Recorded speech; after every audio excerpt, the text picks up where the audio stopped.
Hello everyone, welcome to commerce Adda 24/7। My name is Aman Mehta और आज हम पढ़ने वाले क्लास 11th का एक और जबरदस्त टॉपिक, एक जबरदस्त चैप्टर जो आपको बहुत ही ज्यादा जरूरी है पढ़ना। क्यों? क्योंकि इसी के बेस पे होती है पूरी की पूरी अकाउंटिंग जो आज तक आप देख पाए हैं।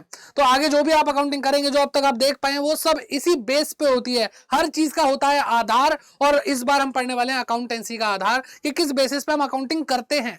कुछ तो होता होगा जिसको सोच करके हाँ चलो इसकी अकाउंटिंग करनी चाहिए और इसकी अकाउंटिंग नहीं करनी चाहिए। तो आज हम जो पढ़ने वाले वन शॉट के अंदर चैप्टर पढ़ेंगे, basis of accounting, class 11th accountancy. तो चलिए स्टार्ट करते हैं विदाउट एनी फर्दर डिले। तो सबसे पहले आता है most significance function of accounting क्या होता है। ये अगर आपको क्लियर होगा, यहां से बेसिस बनना शुरू होगा, यहां पे आपको पता चलेगा क्या बेस होने वाला है।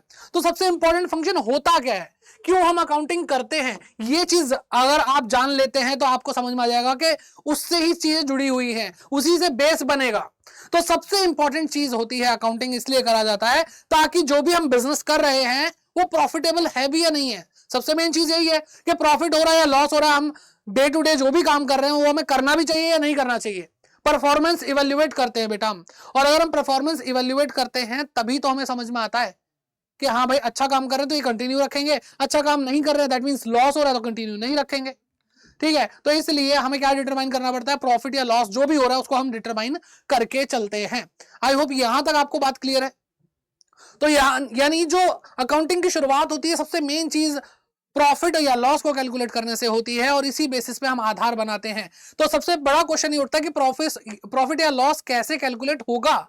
तो भाई कैसे डिटरमाइन होगा प्रॉफिट या लॉस। तो भाई सिंपल सी चीज हमें जो सिखाई गई है वो ये है कि भाई आपके कुछ खर्चे होते हैं।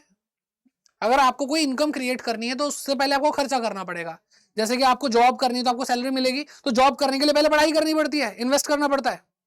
सेम ऐसे ही अगर आपको कोई सामान बेचना है तो पहले उसका रॉ मटेरियल खरीदना पड़ेगा, या वो बना बनाया खरीद के आगे बेचोगे, तो पहले तो एक्सपेंस होगा और इनकम होगी। तो अगर इनकम ज्यादा है एक्सपेंस कम है तो इसका मतलब प्रॉफिट हो रहा है। अगर एक्सपेंसेस ज्यादा है और इनकम कम है तो इसका मतलब लॉस हो रहा है। सिंपल सा फॉर्मूला में यही समझाया जाता है। तो प्रॉफिट या लॉस कैसे निकालते हैं, प्रॉफिट या लॉस इज इक्वल टू के इनकम माइनस एक्सपेंस, ये हमें बताया जाता है। तो सर ये जो इनकम है, ये जो एक्सपेंस है, हम कम मानते हैं कि इनकम हुई, हम कम मानेंगे एक्सपेंस हुआ। कहने का मतलब क्या है कि बात शुरू हुई प्रॉफिट या लॉस से और बात पहुंची किस पे, इनकम और एक्सपेंस पे। तो अब प्रॉफिट या लॉस निकालने का मतलब समझ में आ गया कि भाई इनकम माइनस एक्सपेंस। तो इनकम कब हुई, अगर कोई चीज हमारे पास पैसा आ रहा है तो मैं उसको इनकम मानूं या ना मानूं। अगर मैंने मान लो कोई सामान बेचा और वो क्या कहते हैं उसका पैसा नहीं मिला, कह रहे मैं बाद में दूंगा, तो मैं उसको इनकम मानूं या नहीं मानूं। ये सारी चीज है। तो हम बात कर रहे हैं कि हम जो भी अकाउंटिंग कर रहे हैं उसमें इनकम को कब, इनकम कब हो रही है, हम कब ये बात मान लें। सर जब पैसा मिले तो इनकम हो गई, जब पैसा ना मिले तो इनकम नहीं हुई, मतलब इतना सिंपल है। आप खुद सोचो, आपने आपने अगर मान लो एक कस्टमर को सामान उधार बेचा और उसके बाद उसने कहा मैं आपको पैसा 1 महीने बाद दूंगा। अब यहीं से आपकी क्वेश्चनिंग शुरू हो जानी चाहिए कि अगर 1 महीने बाद पैसा देगा तो आपकी जो इनकम है वो 1 महीने बाद हो रही है या 1 महीने पहले हो रही है, ये क्वेश्चन आपके माइंड में आना चाहिए। ठीक है, तो सर क्या फर्क पड़ता है, वही तो अकाउंटिंग है। चलो एग्जाम्पल चेंज करते हैं। आपने 15 मार्च को आपने सामान बेचा, उसने कहा मैं 1 महीने बाद दूंगा, नहीं 15 अप्रैल को। तो अब तो बेटा अकाउंटिंग ईयर चेंज हो गए। तो आप बताओ कि इनकम 15 मार्च को हो रही है या फिर आपकी इनकम 15 अप्रैल को हो रही है। आप कब मानोगे, तो वो टाइमिंग बहुत मैटर करती है। तभी तो डिसाइड कर पाओगे वो ये इस साल की इनकम है नेक्स्ट ईयर की है। तभी तो आप कैलकुलेट कर पाओगे उस साल का प्रॉफिट कितना और इस साल का प्रॉफिट कितना है। तो ये चीजें बेटा दिमाग में आने लग जाती हैं। ऐसे एक्सपेंसेस का कब एक्सपेंस मानेंगे, तो ये चीज अगर आपको समझ में आ गई होगी तो हमें समझ में आना चाहिए कि पैसा रिसीव होने पर या पैसा पे करने पे हम उस ट्रांजैक्शन को ट्रांजैक्शन मानेंगे, या फिर उसकी अकरेंस के बेस पे, उसकी हैपनिंग के बेस पे, कि ट्रांजैक्शन और इवेंट कब हैपन हो रहा है। ठीक है, तो यहां पे दो बेसिस निकल के आते हैं, कैश बेसिस ऑफ अकाउंटिंग और दूसरा निकल के आता है एक्रूअल बेसिस ऑफ अकाउंटिंग। ये पूरे चैप्टर में ये दो ही चीजें हैं जो आपको पढ़नी है, दैट्स इट। तो सबसे पहले शुरू करते हैं कैश बेसिस क्या होता है। तो cash basis of accounting is a system in which transaction are recorded when cash is received और पेड। तो कहने का मतलब क्या है कि कैश बेसिस अकाउंटिंग हमें यह बताती है, ये ऐसा सिस्टम है कि कोई भी ट्रांजैक्शन है तो वो तभी रिकॉर्ड की जाएगी तभी रिकॉर्ड की जाएगी जब पैसा रिसीव होगा या फिर पे किया जाएगा। ठीक है, ओके। फिर बात करते हैं, it means revenue is recognised on receipt of cash. कि इसका मतलब क्या होगा कि रेवेन्यू मतलब इनकम तब मानी जाएगी, रिकॉग्नाइज की जाएगी जब कैश मिला होगा। नहीं मिलेगा तो इसका मतलब इनकम नहीं है। अगर मान लो आपने किसी कस्टमर को सामान बेचा और उसने कहा 1 महीने बाद पैसा दूंगा और 1 महीने बाद पैसा नहीं दिया, तो आपकी इनकम हुई या नहीं हुई? अगर इनकम नहीं हुई तो आप मांग क्यों रहे हो? इनकम हुई है पर वो पैसा नहीं दे रहा, ये दो बात अलग हो जाती है। लेकिन कैश बेसिस इस बात को नहीं समझ रहा है। एक्सपेंसेस कब हो रहे हैं? एक्सपेंसेस तब रिकॉर्ड हो रहे हैं जब वो इनकर हो रहे हैं, यानी हैपनिंग ऑफ दैट ट्रांजैक्शन। ठीक है, incur when they have been paid, जब वो पे किए जाए। ठीक है, जब पे किए जाएंगे तो रेवेन्यू यानी इनकम तब होगी जब पैसा मिलेगा, और एक्सपेंस तब मानेंगे, तब रिकॉर्ड करेंगे जब वो पैसा पे हो जाएगा। ठीक है, ये कहता है कैश बेसिस। अब इसके कुछ फायदे नुकसान देख लेते हैं। तो फायदा क्या है इसका? तो सिंपल है भाई, पैसा मिला तो इनकम, नहीं मिला तो नहीं इनकम। पैसा पे किया तो एक्सपेंस, नहीं पे किया तो नहीं एक्सपेंस। इतना सिंपल है। तो ये सिंपल मेथड है भाई अकाउंटिंग का।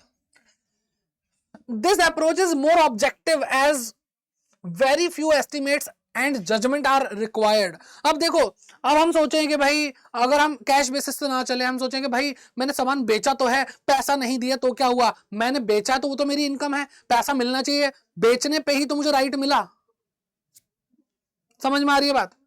तो जो हम कैश बेसिस को छोड़ करके अगर कुछ और सोचते हैं तो उसके अंदर बहुत सारी चीजें सोचनी पड़ेंगी, बहुत सारे एस्टिमेट लगाने पड़ेंगे, बहुत सारी जजमेंट करनी पड़ेगी। लेकिन यहां पे कोई दिक्कत ही नहीं, सिंपल। पैसा आया तो आया, नहीं आया तो नहीं आया, पैसा गया तो गया, नहीं गया तो भाई कोई एंट्री नहीं। तो यहां पर ये जो ऑब्जेक्टिव जो अप्रोच है बहुत ज्यादा ऑब्जेक्टिव है, straightforward, suitable for enterprise where most of the transaction are on cash basis. तो कैश बेसिस पे ज्यादातर ट्रांजैक्शन जहां होती है, जिस बिजनेस में होती है, जिस ऑर्गेनाइजेशन में होती है, उसके लिए तो ये बेस्ट है। अब इसका नुकसान भी है भाई कुछ। It does not give a true and fair view of the profit और loss and the financial position. तो जो फाइनेंशियल पोजीशन है, जो प्रॉफिट एंड लॉस है, उसका सही सही आपको दृश्य नहीं दिखाती है कैश बेसिस ऑफ अकाउंटिंग। मैंने मान लो मैं आपको पढ़ाता हूं, ठीक है, आपको पढ़ाता हूं, आप मुझे फीस पे कर रहे हो। मैं आपको पढ़ा रहा हूं, आपने 1 साल तक मुझे कोई फीस नहीं दी, आपने अगले साल सारी की सारी फीस मुझे दे दी, तो क्या वो अगले साल की इनकम है या इस साल की इनकम है? सिंपल है, आपको जवाब मिल गया, अरे नहीं सर, आपने तो मेहनत की थी, आपके तो एफर्ट्स लगे थे, तो वो साल की हुई। तो कैश बेसिस तो इस बात को मानता ही नहीं ना। कैश बेसिस कहता भाई इसने तो कुछ किया ही नहीं। It does not follow the matching principle of the accounting. तो अकाउंटिंग का एक मैचिंग प्रिंसिपल होता है। मैचिंग प्रिंसिपल बेसिकली डेबिट और क्रेडिट इक्वल होते हैं, दोनों इंपैक्ट रिकॉर्ड करने की बात होती है। ठीक है, एक्सपेंसेस और इनकम इक्वल माने जाते हैं, वो वाला अभी हम आगे पढ़ेंगे इसको डिटेल में, अभी ज्यादा इसके बारे में बात नहीं कर रहे। तो मैचिंग कंसेप्ट को फॉलो नहीं करता, बल्कि करना चाहिए अकाउंटिंग में मैचिंग कंसेप्ट को follow. This system does not distinguish between capital and revenue items. Capital item और रेवेन्यू आइटम में कोई फर्क ही नहीं करता। ठीक है सर, कैपिटल रेवेन्यू आइटम क्या होती है? सर हमें नहीं पता बेटा। कैपिटल रेवेन्यू आइटम जो आपने दूसरा चैप्टर बेसिक अकाउंटिंग टर्म्स जो होते हैं उसके अंदर अगर आपने पढ़ा हो तो आपको पता होगा। वैसे भी ये आपके फाइनल अकाउंट्स में बहुत रेलेवेंट रोल प्ले करता है, तो उससे पहले मैं आपको एक बार जरूर बताऊंगा। स्टिल मैं आपको बता दूं, कैपिटल आइटम्स वो होती हैं जो कभी कभी होती है बिजनेस में। रेवेन्यू आइटम्स वो होती हैं जो बहुत रेकरिंग नेचर की होती है, बार बार होती है। जैसे सैलरी हर महीने देनी होती है, बिजली का बिल हर महीने देना होता है, तो ये क्या होगा बेटा? Revenue nature. कैपिटल आइटम्स क्या होगा बेटा? जैसे हमने बिल्डिंग खरीदी तो बिल्डिंग के लिए पेमेंट करी तो कैपिटल पेमेंट है, कैपिटल एक्सपेंडिचर है। क्या डेली डेली आप बिल्डिंग खरीदते रहते हो? साल 10-15 साल में एक बार ले रहे हो ना, कई लोग तो उतना भी नहीं करते। तो ये सारी चीजें, तो कैश बेसिस का तो कोई फंडा ही नहीं है। कैश बेसिस कैपिटल रेवेन्यू में कोई अंतर नहीं करता, पैसा दिया तो खर्चा ही है बस। और वो कैपिटल नेचर का चाहे रेवेन्यू नेचर का, वी डोंट केयर। ठीक है, तो ये तो गलत बात है, थोड़ा तो डिफरेंस समझना चाहिए ना। ये दो अलग तरह के एक्सपेंसेस को अलग तरीके से ट्रीट करना चाहिए अकाउंटिंग में। तो ये एडवांटेज और डिसएडवांटेजेस हो गए आपके कैश बेसिस ऑफ अकाउंटिंग के।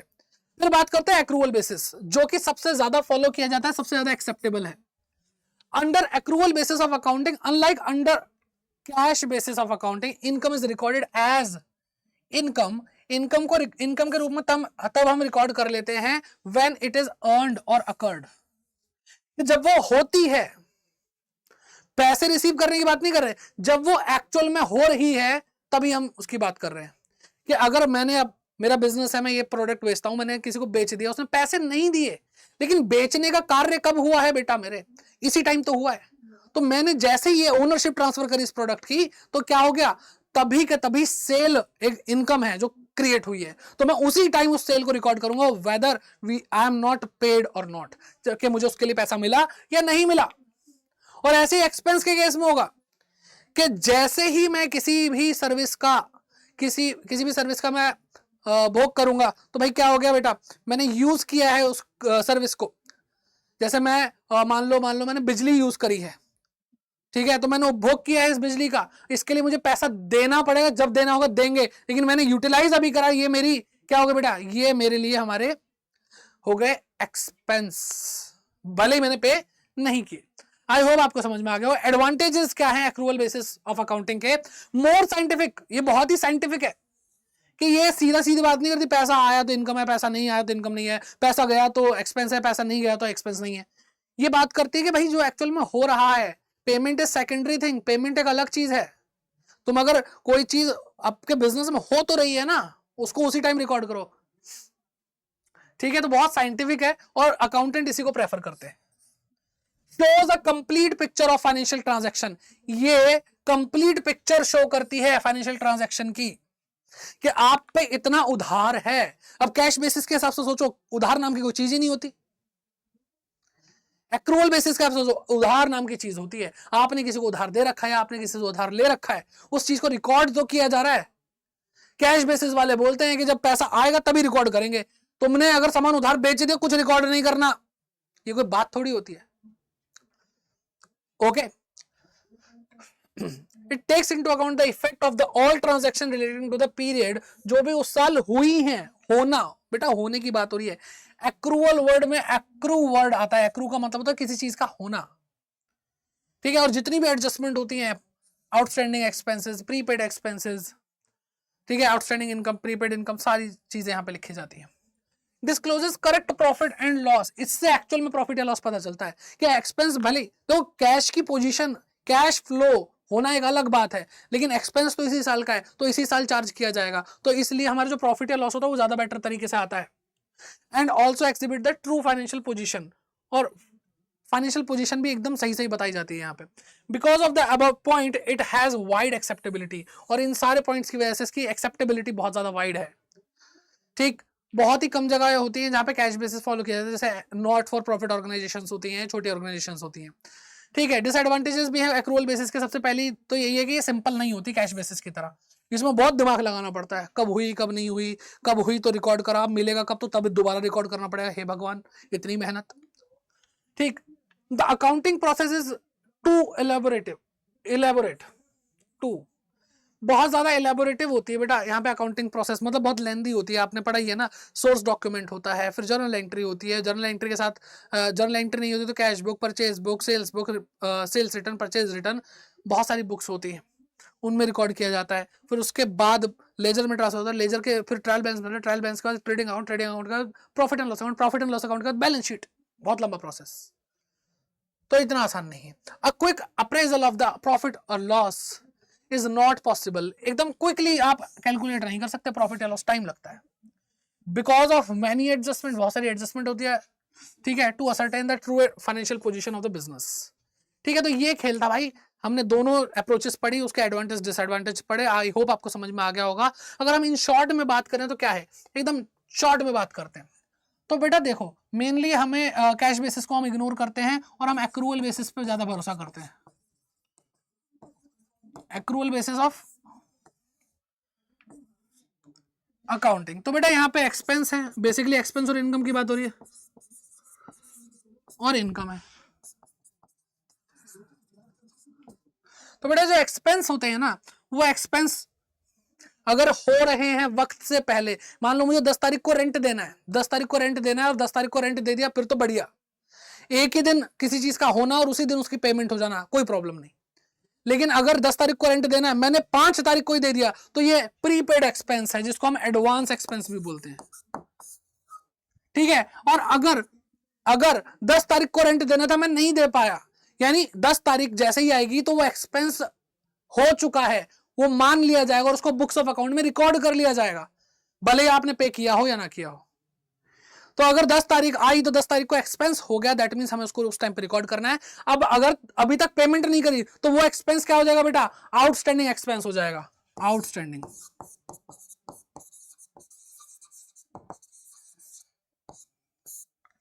एडवांस, किसी को हमने पैसा दे रखा है, अभी तक उस है हमारे, हमने किसी को दे रखा है, किसी के पास हमारा पैसा पड़ा है, वो बेटा हमारी असेट होती है।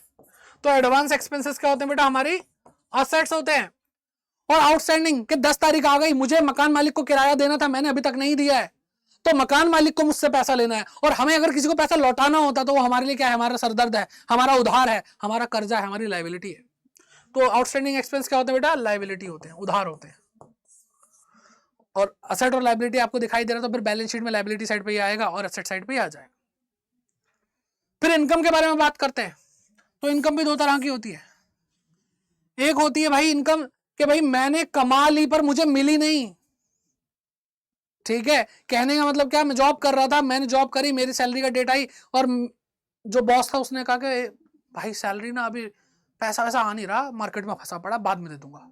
तो उस केस में क्या हुआ बेटा, वो मेरी इनकम मैंने कमा तो ली ना, दैट मीन्स के पर डे मैं मेहनत कर रहा था, और जिस दिन मेरी सैलरी आनी थी उस दिन वो मेरे लिए इनकम मानी जाएगी, मेरे लिए क्या मानी जाएगी, इनकम मानी जाएगी। लेकिन अगर मुझे मिली नहीं तो क्या है बेटा, एक्रूड इनकम है, अकर हो चुकी है, ठीक है। एक्रूड इनकम, एक्रूड इनकम, इसके लिए आउटस्टैंडिंग वर्ड यूज नहीं करते ज्यादातर, नहीं यूज करते नॉर्मली, ठीक है। तो ये क्या, एक्रूड इनकम यानी वो इनकम जो मैंने कमा ली पर मुझे मिली नहीं। इसका मतलब क्या कि अभी मुझे अपने बॉस से पैसा लेना है, और जब भी किसी से पैसा लेना होता है वो हमारी असेट होती है। अब दूसरा क्या आता है, दूसरा क्या आता है भाई, हमारी income received in advance, prepaid income.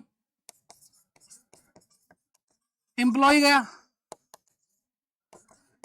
गया भाई बॉस के पास, मुझे क्या कहते हैं, अपनी बहन की शादी के लिए पैसे चाहिए, 2 महीने की सैलरी एडवांस दे दो। अब बताओ, क्या मैंने उस सैलरी को कमाने के लिए वो काम किया? नहीं। तो अगर मुझे वो सैलरी एडवांस में मिल रही है, दैट मीन्स कि वो चीज मैंने कमाई नहीं फिर भी मिल रही है। पैसा किसका यूज कर रहा हूं मैं, किसी और का।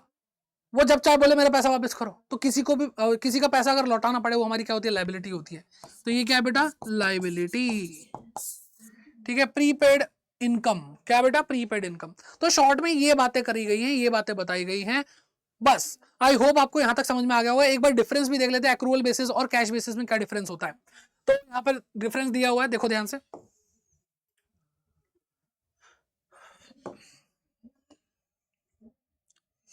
ठीक। तो सबसे पहला recording of transaction, both cash and credit transaction record होती है एक्रूअल बेसिस में। कैश बेसिस की अगर मैं बात करूं तो भाई कैश ट्रांजैक्शन ही रिकॉर्ड की जाती है, ठीक। फिर prepaid, outstanding expense, accrued income या फिर इनकम रिसीव्ड इन एडवांस की बात करें तो वो भी, उसकी भी अकाउंटिंग की जाती है, accounted in profit and loss and balance sheet, इसको हम रिकॉर्ड करते हैं। लेकिन कैश बेसिस में ये एक्सपेंसेस, आउटस्टैंडिंग, ये सारी चीजें नहीं आती, एक्रूड, प्रीपेड, ये सारी चीजें नहीं आती। प्रॉफिट एंड लॉस की अगर हम बात करते हैं, यहाँ पे correct profit and loss account हम प्रॉफिट या लॉस निकाल सकते हैं, असरटेन कर सकते हैं, बिकॉज यहाँ पे कैश और क्रेडिट सारी की सारी आइटम्स को रिकॉर्ड किया जा रहा है, और यहाँ पे करेक्ट प्रॉफिट नहीं रिकॉर्ड कर पाते, नहीं असरटेन कर पाते, बिकॉज यहाँ पर सिर्फ और सिर्फ कैश ट्रांजैक्शन को रिकॉर्ड किया जा रहा है। फिर बात करते हैं टेक्निकल नॉलेज की। तो भाई देखो सिंपल सी बात, यहाँ पे तो ऑब्जेक्टिव अप्रोच थी ना कि पैसा आया तो इनकम, नहीं आया तो इनकम नहीं है, पैसा गया तो एक्सपेंस, नहीं गया तो एक्सपेंस नहीं है। तो ये तो बहुत सिंपल है। इसके अंदर कौन सा टेक्निकल नॉलेज रिक्वायर्ड है भाई, कोई टेक्निकल नॉलेज इतनी ज्यादा रिक्वायर्ड नहीं है, ठीक। लेकिन यहाँ पर भाई रिक्वायर्ड है नॉलेज, वो भी बहुत तगड़ी, क्योंकि यहाँ पे बहुत सारी एडजस्टमेंट करनी पड़ती है कि हमने कमा लिया, मिला नहीं मिला, मिल गया तो रिकॉर्ड करो, नहीं मिला तो उसको राइट ऑफ करो, बहुत सारी चीजें करनी पड़ती हैं, ठीक। फिर इसके बाद अगर हम बात करते हैं, और भी पॉइंट है, लीगल पोजीशन के बारे में बात करते हैं, तो कंपनीज एक्ट 2013 इसको रिकॉग्नाइज करता, मान्यता देता है कि हाँ भाई एक्रूअल बेसिस ज्यादा बेस्ट है, ठीक। लेकिन यहां पर कंपनीज एक्ट इसको मान्यता नहीं देता, कैश बेसिस को। कंपनीज एक्ट 2013 यानी इस कानून के तहत कंपनी को चलाया जाता है, इसलिए बहुत वैल्यू है इसकी। एक्सेप्टेबिलिटी की बात करते हैं, तो ये मोर एक्सेप्टेबल है बेटा बिजनेस में। क्यों? क्योंकि ये करेक्ट इनकम और एक्सपेंसेस को क्या करता है, दर्शाता है। ये ज्यादा एक्सेप्टेबल नहीं है, नॉट एक्सेप्टेबल। रिलायबिलिटी के बारे में बात करते हैं, इस पर कितना विश्वास कर सकते हैं भाई, ये ज्यादा विश्वास करने लायक है क्योंकि यहाँ पे कैश और क्रेडिट दोनों ट्रांजैक्शन रिकॉर्ड हो रही हैं। ये कम रिलायबल है क्योंकि यहाँ पे कैश बातें तो हो रही हैं लेकिन जो उधार लेने की बात है वो तो रिकॉर्ड ही नहीं हो रही। ओके, फिर बात करते हैं सूटेबिलिटी की, तो ये सूटेबल है भाई हर बिजनेस के लिए जहां पे कॉम्प्लेक्स इंफॉर्मेशन होती है। तो ये कितनी भी कॉम्प्लेक्स इंफॉर्मेशन हो उसको सही तरीके से सिस्टमेटिक तरीके से रिप्रेजेंट कर सकती है। लेकिन यहाँ पे अगर हम बात करते हैं कैश बेसिस की, तो कैश बेसिस सिर्फ एनपीओ के लिए और प्रोफेशनल्स जो होते हैं जैसे सीए हो गया, लॉयर्स हो गया, इनके लिए ज्यादा सुटेबल है। क्यों? क्योंकि यहाँ पे इंफॉर्मेशन कम होती है, बिजनेस में ज्यादा इंफॉर्मेशन होती है। ओके, तो ये था बेटा पूरा का पूरा कंसेप्ट। और यहाँ पे अगर आप सोच रहे हैं कि एबीओए क्या है और सीबीओए क्या है, तो एक्रूड बेसिस ऑफ अकाउंटिंग और कैश बेसिस ऑफ अकाउंटिंग, तो नोट्स बनाने हो तो ऐसे एब्रीविएशन भी यूज कर सकते हैं। ठीक, तो आई होप आपको ये चैप्टर समझ में आएगा, बहुत इंटरेस्टिंग चैप्टर, इसके बिना आप नहीं पढ़ सकते बेटा अगर आपको इसकी नॉलेज नहीं है, क्योंकि यहीं से आउटस्टैंडिंग और एडवांस एक्सपेंसेस, इनकम, ये सारी चीजें क्रिएट हो रही हैं। और अगर आप ये नहीं जानते तो फिर आप बेटा अकाउंटिंग में कुछ नहीं जानते। तो ये सबको जानना चाहिए, इसलिए इस वीडियो को सबके साथ शेयर करें। पसंद आई तो भाई लाइक जरूर करें और कमेंट करके अपना फीडबैक जरूर दीजिए किस तरह से आपको भाई फायदा मिल रहा है यहाँ पे क्लासेस से, आपको कैसी क्लासेस लगी। मैं खुद आकर के देखता हूँ, और कोई डाउट है, कोई परेशानी है, कोई और चैप्टर आपको पढ़ना जो यहाँ पे कवर नहीं हुआ वो भी लिख दीजिए। वैसे तो सब कुछ कवर हो ही रहा है, तो इसलिए सब्सक्राइब जरूर करिए इस चैनल को और फिर इसी तरह पढ़ते रहिए। मिलते हैं आपसे नेक्स्ट क्लास में, तब तक के लिए bye bye, take care and keep growing.